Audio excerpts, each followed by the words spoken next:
కామారెడ్డి జిల్లా ప్రభుత్వ ఆసుపత్రి ముందు ఏఐటీయూసీ అనుబంధ సంఘం మెడికల్ ఎంప్లాయీస్ వర్కర్ యూనియన్ ఆధ్వర్యంలో దేశవ్యాప్త సార్వత్రిక సమ్మెను మే 20వ తేదీన విజయవంతం చేయాలని, అలాగే 4 లేబర్ కోడ్లను రద్దు చేయాలని పోస్టర్లు ఆవిష్కరించడం జరిగింది.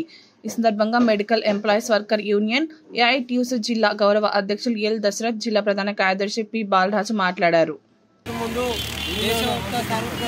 విజయవంతం చేయాలని మరి పోస్టర్ ఆవిష్కరణ నిర్వహించడం జరిగింది.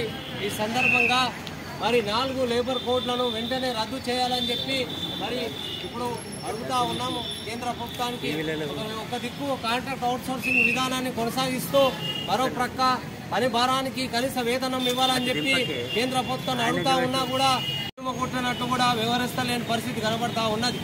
మరి మేము మెడికల్ ఎంప్లాయీస్ వర్కర్స్ యూనియన్ కార్మికులుగా మరి అడుగుతా ఉన్నాం.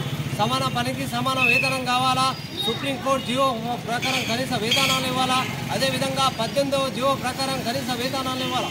సుప్రీంకోర్టు ఒక పక్క చెప్తా ఉంది, మనిషి బతకడానికి 20,000 రూపాయలు ఉండాలా, కలిసి జీవించాలంటే ఇవాళ నిత్యావసర ధరలు పెరుగుతూ ఉన్నాయి, ఆకాశాన్ని అంటుతూ ఉన్నాయి. ఇవాళ ధరలు పెరుగుతూ విపరీతంగా మరి మధ్యతరగతి పేద తరగతి ప్రజలంతా కార్మికులంతా ఇవాళ రోడ్డు పాలై పరిస్థితి కనబడతా ఉన్నది. ఒక పక్క మరి కేంద్ర ప్రభుత్వము మరి చెప్పినా కూడా పట్టించుకోలేని పరిస్థితి ఉంది. కాబట్టి దేశవ్యాప్తంగా 20వ తారీఖున మరి సమ్మెకు పిలుపునిస్తా ఉన్నాం. దానిలో సమ్మెలో భాగంగా మరి ప్రభుత్వ ఆసుపత్రిలో పనిచేస్తున్న కార్మికులంతా కూడా నల్ల బ్యాడ్జీని ధరించి నిరసన కార్యక్రమం నిర్వహిస్తామని చెప్పి ఈ సందర్భంగా తెలియజేస్తా ఉన్నాం. నా పేరు Dashrath, medical employees workers union జిల్లా గౌరవ అధ్యక్షులు.